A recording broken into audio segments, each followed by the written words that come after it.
I started making mobile games. I wanted to be like most software developers and techies and geeks. So I wanted to make games, right? And unfortunately, we were so good at making games that we made no money making games. So we had to do something else. Someone came and knocked on my door and said, listen, the capital, and I didn't know them from a bar of soap, I'll be honest, because I wasn't looking at hospitality. The problem with that is that the hospitality space is so process driven in terms of, this is the way we've always done it. And why the heck would we ever change it? There's not a centralized, defined set of tool sets that have an SOP behind it, and the data moves in a certain way. You inevitably are going to end up causing some level of disparity and chaos. A big problem at the moment, particularly with AI, a lot of it is vanity, right? A lot of it is glitz, and it's very cool. And Gen AI is amazing. There's that question that goes, the impact it's going to have on the workforce. I mean, briefly when we chat before, we're going to start seeing retrenchments, and we are seeing them in major technology companies.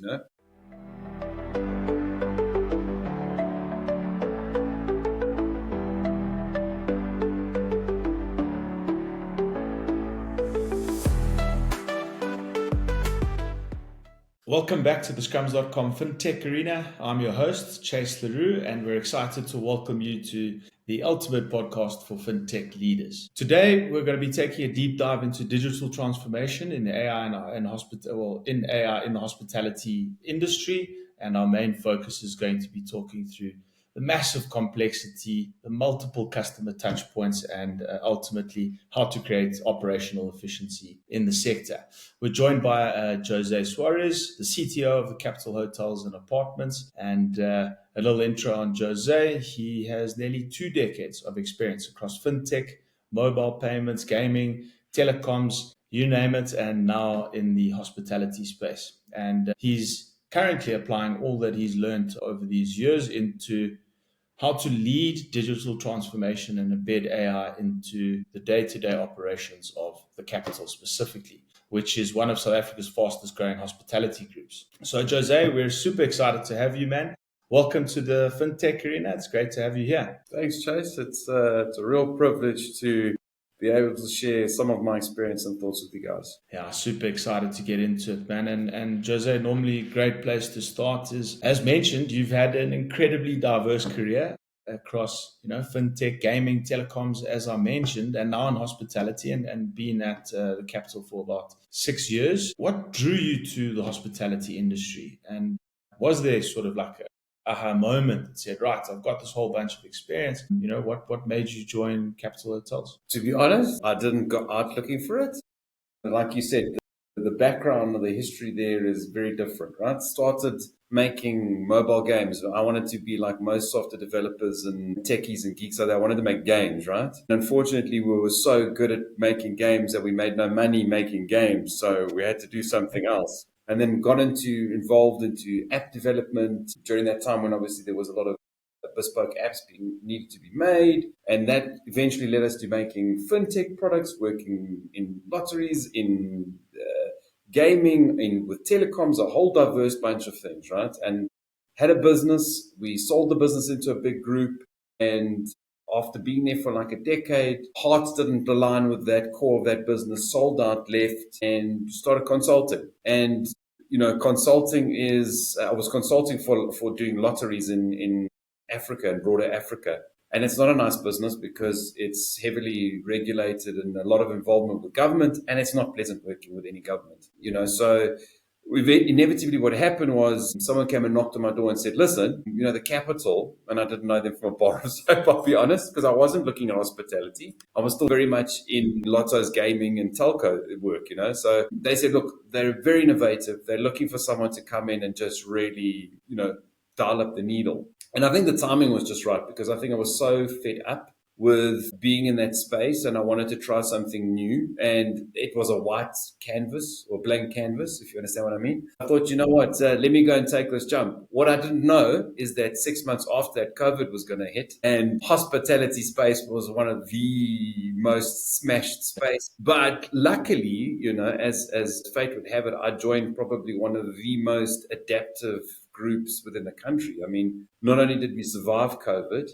yes, we bled like everybody else, but we came out there, guns blazing, managed to pick up 2 or 3 amazing hotels that were distressed properties at that time. And we haven't looked back since. It also gave me a bit of breathing room to get the tech base growing, because obviously the focus could be rooted there whilst, COVID was being dealt with.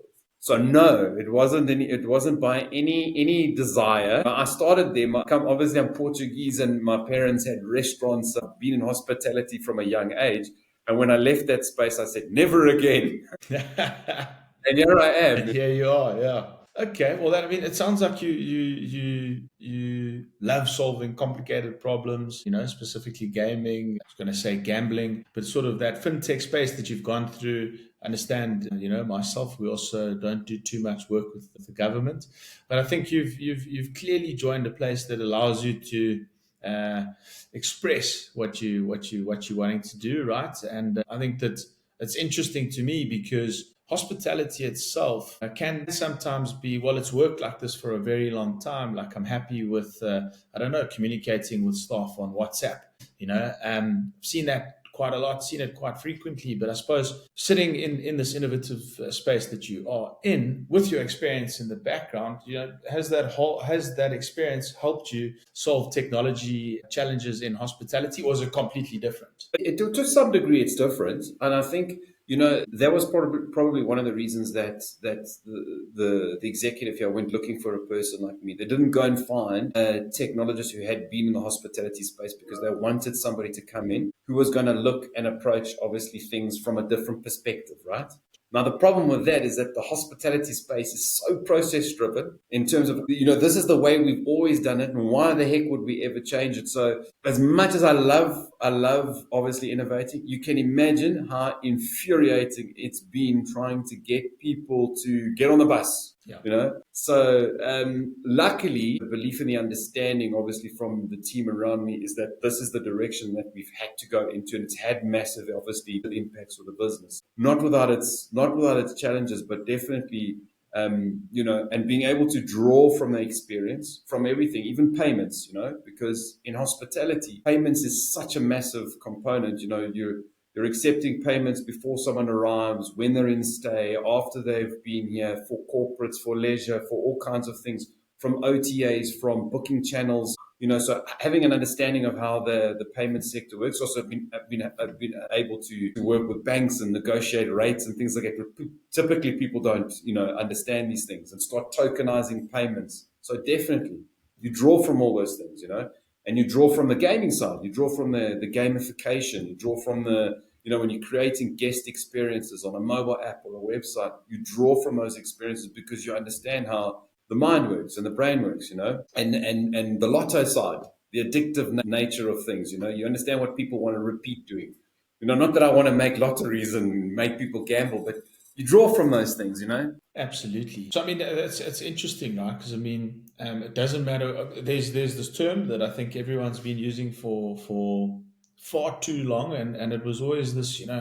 We're on this digital transformation journey, and it was at the time to get online, right? Just have a website. And then it started going sort of more into accepting payments and that type of thing. But I think that where we are right now, at least for me, looking at digital transformation, and you talking about people bringing people on the bus, we're of course in the age of AI, and coming from the software development space myself, we're starting to see a whole bunch of tool fragmentation and people popping up using different tools and trying different things.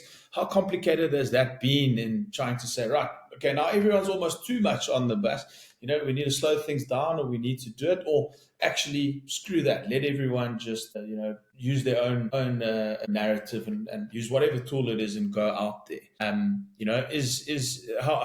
What is your sort of perspective on that? We've taken both approaches, eh? So, I mean, in some regards, you let people run their own race, and it's rewarding because they obviously produce things. Now, what I mean by that is pulling in their own tools or software to execute in whatever task it is going to be. Whether they're even going and grabbing, some AI tool set that it's so unique to their area of the business that they are the only ones using it. The problem comes in that you're in part of a bigger organization, right? And I'm going back to hospitality being that business that draws on very much on process. And if you've got that happening around and there's not a centralized, defined set of tool sets that have an SOP behind it and the data moves in a certain way, you inevitably are going to end up causing some level of disparity and chaos. And then it doesn't work. And you can't roll it out. And then the other problem is the visibility, right? Because that's the big issue here. Because not only do I have to innovate or we have to innovate, we also have to secure the space. We have to secure the data that's moving through there, the actions that people are taking. We've had some I don't think any business of any scale can tell you that they haven't been hit by some form of cyber fraud or activity. We've had ours, we've had some very scary ones where, we've even had to go to the regulatory bodies and say to them, listen, we've had a breach, we've contained the breach. You know what I mean? So to your point, yes, let people experiment. And that's also one of the reasons why I love it here, because I'm often sometimes given too much to leeway to go and experiment things. But that's how you find a path forward, right? We try new things and they either work or they don't work. I currently have a number of projects on where I believe in them and some of the exco believe in them and some of them don't. But you know what? Let's just go out and give it a try and see what the result is. Do it in a controlled manner. Look at the data. And you can even apply that to any kind of AI or any system that anybody's using. I think it's often a mistake that businesses make and even development companies make is go, what is the actual ROI, or what is the actual measure for this thing making an impact, and defining that up front before you even start the build. So that when you go into that process and you actually put whatever it is that you're going to put in the field, you can actually go, okay, I know how to measure this, because otherwise it's just vanity stuff, right? And that's what I find a big problem at the moment, particularly with AI. A lot of it is vanity, right? A lot of it is glitz, and it's very cool. And Gen AI is amazing. I'm a big fan of Nana Banana and all of that. So I love being able to put Batman on a skateboard and all kinds of crazy things, right? But when it needs to come into the business, and that's when it becomes a little bit more complicated and a little bit more complex, and people struggle there, right? Yeah. That's why it's good to have partners that help you navigate those. Absolutely. We've almost deemed it like, orchestrating software development. You have your tools, your teams, and they're all sort of in a secure environment, because you want that level of autonomy. Whereas because of the reasons you've mentioned on security breaches and risks, a lot of businesses out there are actually just shutting down and sort of choosing one stream, whether that's Copilot or chat itself, whatever it may be, they're locking it down. That, and also because of costs. But I mean, there is this not perceived, extremely high risk out there. I mean, someone at the capital and finance could potentially just take the financial statements, put it into ChatGPT and say, generate me a brilliant report, right? And there's these massive levels of risk out there. And most of us are sitting and saying, well, what do we need to do? And I think creating that space to allow, in a secure environment, that sort of flexibility, almost that you can still be creative in the space. I don't know what your take is on that. No, it's exactly. It really is. It really is exactly that.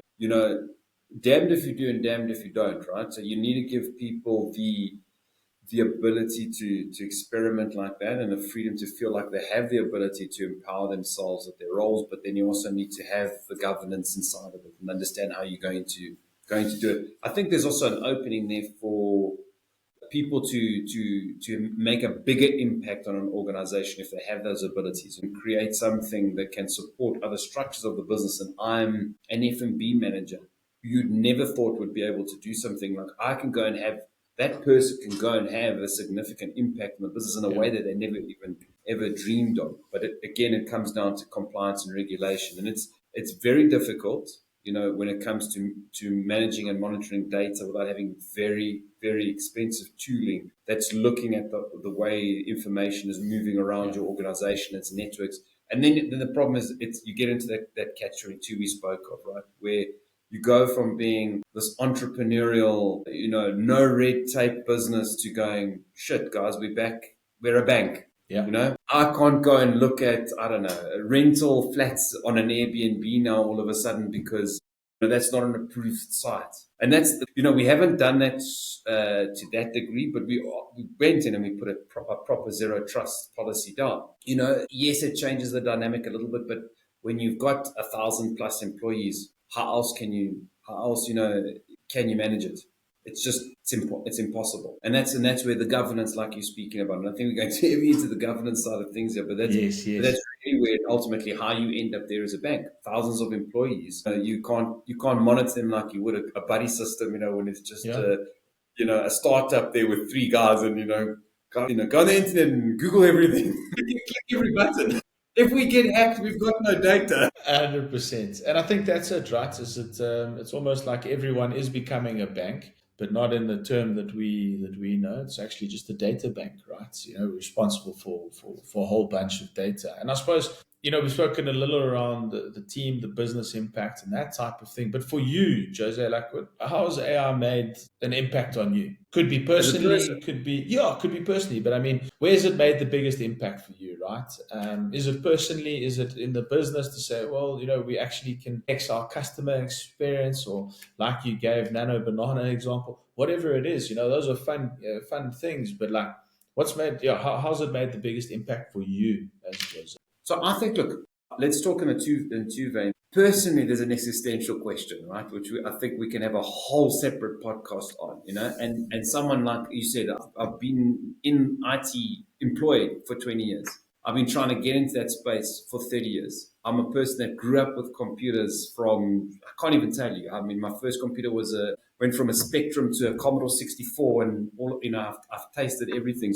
It's the frightening side of it and the speed of it. I have concerns around it. Okay, it improves certain aspects of from a personal perspective, is I don't spend as much time doing documentation and PRSs and FRDs and all those things, because it's very easy now to churn those things out. So that is really, really nice.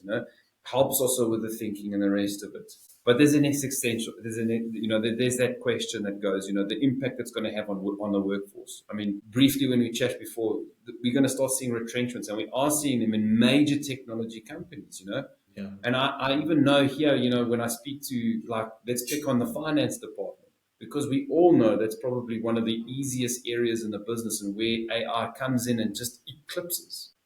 I can go and pump out reports and edit spreadsheets and do all kinds of things. The workforce here, you don't need that. A debtors clerk, as an example, is doing. So there's that side. Then there's positives, right? So, like, my belief, and there was one of the big challenges coming into hospitality was, I believed in, and I still remember when I joined, I was told outright, don't think you're coming in here and you're going to build this big team and have developers and all kinds of things, right? Now you fast forward 6 years, we've got this big team, and Yeah. because the guys 100%. understood. My whole thing was, I said, fine, okay, let's go on the journey together, right? And we'll figure this out. You'll start to understand why we need to do these things. You need to own, whether you're in hospitality or not. Software development has become such a democratized thing that it's easy enough for me to rather go and instead of battling with off-the-shelf stuff, go and build something custom. I don't say you build everything. You find a strategy that works in an ecosystem and say, well, what is it that I have to control at the core and manage at the core to create great experiences and help my business, and do that. And what things like AI are now doing is, obviously, it allows us to 10x on that. Now, what I mean by that is that, in my first business, I mean, we got to a point we were like 200 and something employees, of which 80% of that was software developers. Okay, you don't need that anymore, right? So what happens is the 40-man team becomes the 4-man team, right? And you might think, okay, well, they're still doing the work of 40. No, they're actually moving a lot faster, because we're able to cycle through things a lot quicker. We're able to test things, where it would take us 2 months to write, a process to interpret a document and change it and manipulate it. You feed that into the Azure AI Studio, use some document intelligence, in 2 days. You're sitting with a POC on a concept there. So that's incredible. You understand?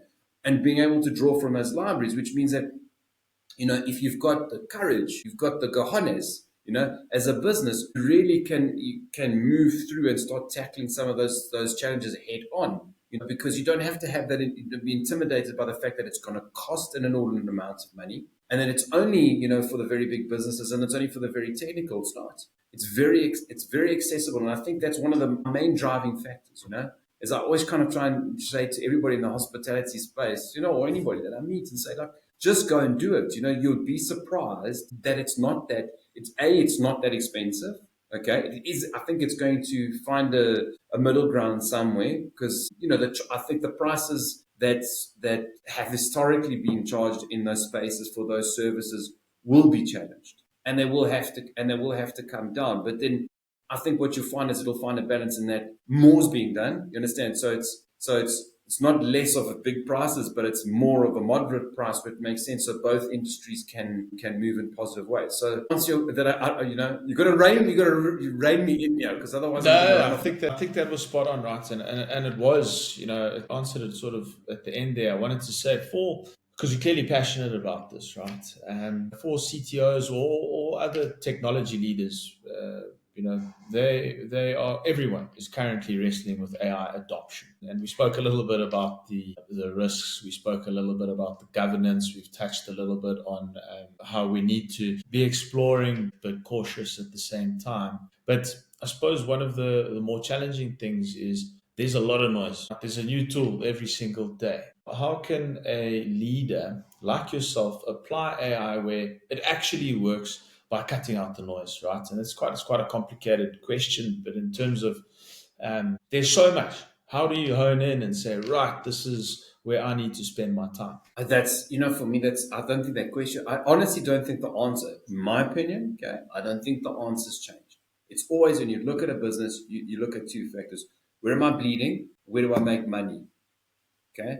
And if you take those two components, the rest is just nonsense, right? So if you look at those two components and you go, where am I bleeding? Where am I making money? And you're going, okay, and what do those problems look like? And how could I apply AI to solve those? And that's fundamentally what we've done. Obviously, we looked at it in the beginning, and it was like this and that, and laser beams and and then eventually you have to kind of bring it down and go, how do I make a great guest experience? Okay.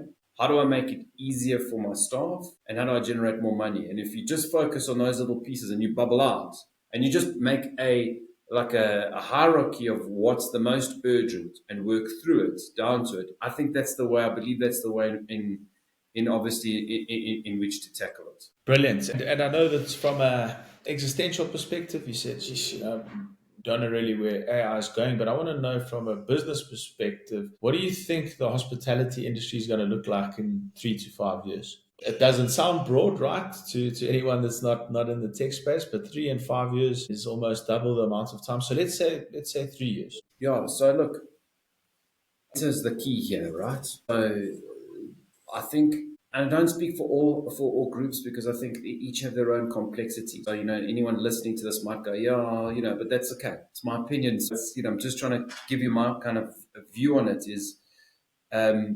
what we will see is cohesion, right? I think the hardest part, one of the trickiest things in coming into hospitality, was the volume of software solutions that we have to implement in order to execute on the mandate, right? You're a you're a you're a place where people sleep. You're a place where people play. You're a financial place. You're a exhibition hall. You're all these different things, and you taking reservations from here, integrated into this platform. You've got a restaurant running over there, so you can understand we're running somewhere between 30 to 40 different software packages that are tightly integrated, right? And this is common. Okay.